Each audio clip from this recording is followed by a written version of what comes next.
Assalamualaikum warahmatullahi wabarakatuh.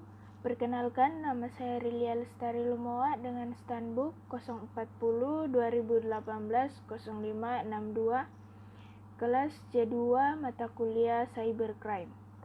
Baiklah, di sini saya akan menjawab soal atau pertanyaan yang merupakan tugas dari mata kuliah Cybercrime mengenai materi konsep yurisdiksi cybercrime.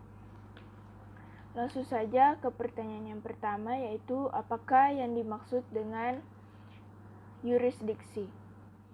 Yurisdiksi berasal dari bahasa Inggris jurisdiction, yang jurisdiction sendiri berasal dari bahasa Latin yaitu jurisdictio, yang terdiri atas dua suku kata, yaitu juris yang berarti kepunyaan menurut hukum dan diction yang berarti ucapan, sabda, sebutan, dan firman. Nah, dari pengertian tersebut dapat kemudian kita ambil 4 hal yang merupakan pengertian dari yurisdiksi, yaitu yang pertama, kepunyaan seperti yang ditentukan hukum, hak menurut hukum, kekuasaan menurut hukum, dan yang terakhir kewenangan menurut hukum. Dapat juga pengertian lain mengenai yurisdiksi, yaitu pengertian menurut Mirza Satria Buana 2007.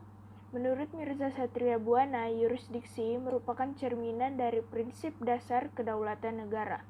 Kedaulatan suatu negara tidak akan diakui apabila negara tersebut tidak memiliki yurisdiksi. Lanjut ke soal yang berikutnya, soal kedua, yaitu apakah perbedaan antara prinsip nasional aktif dan prinsip nasional pasif?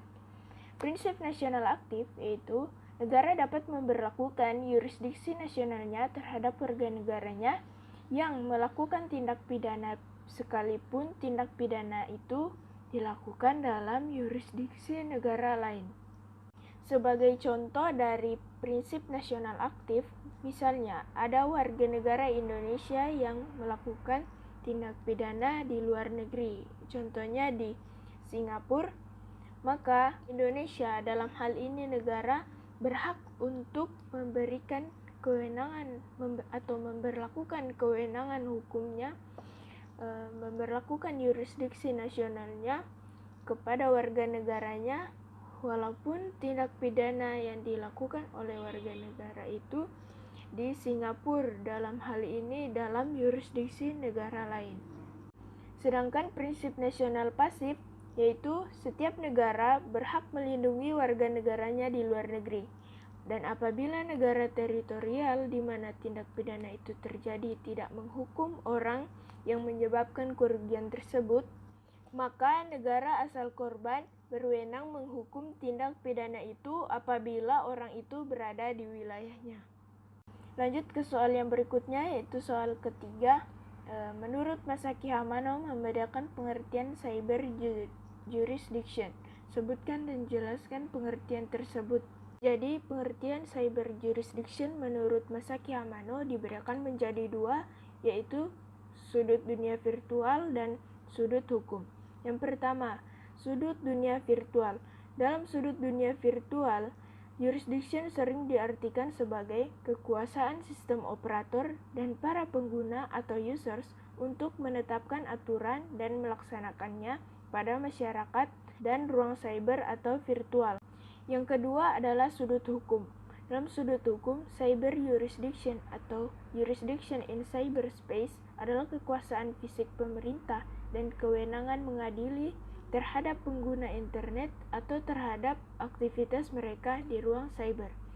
Artinya di sini pemerintah memiliki kewenangan untuk mengadili masalah yang terjadi atau masalah yang disebabkan oleh pengguna internet ataupun terhadap aktivitas-aktivitas yang disebabkan oleh para pengguna internet di ruang cyber.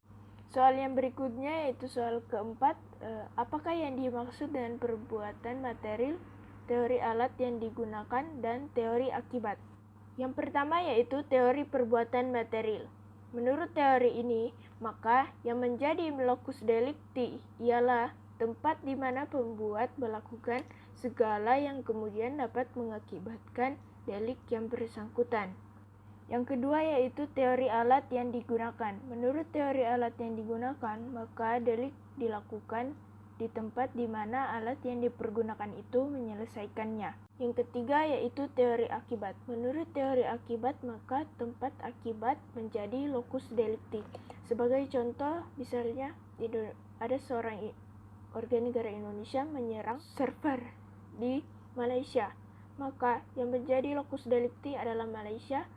Oleh karena itu, tempat untuk menyelesaikan atau tempat yang berwenang untuk menyelesaikan suatu perkara itu bertempat di Malaysia. Selanjutnya, pertanyaan yang kelima, yaitu pertanyaan yang terakhir atau soal yang terakhir, apakah yang dimaksud dengan prinsip ubikuitas?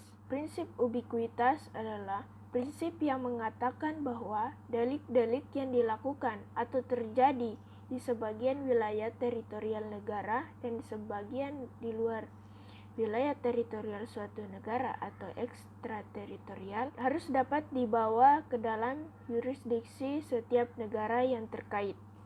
Baiklah, itulah jawaban saya dari pertanyaan mengenai materi cybercrime tentang konsep yurisdiksi cybercrime. Lebih dan kurangnya saya mohon maaf. Sekian dari saya. Wabillahi taufiq wal hidayah. Wassalamualaikum warahmatullahi wabarakatuh.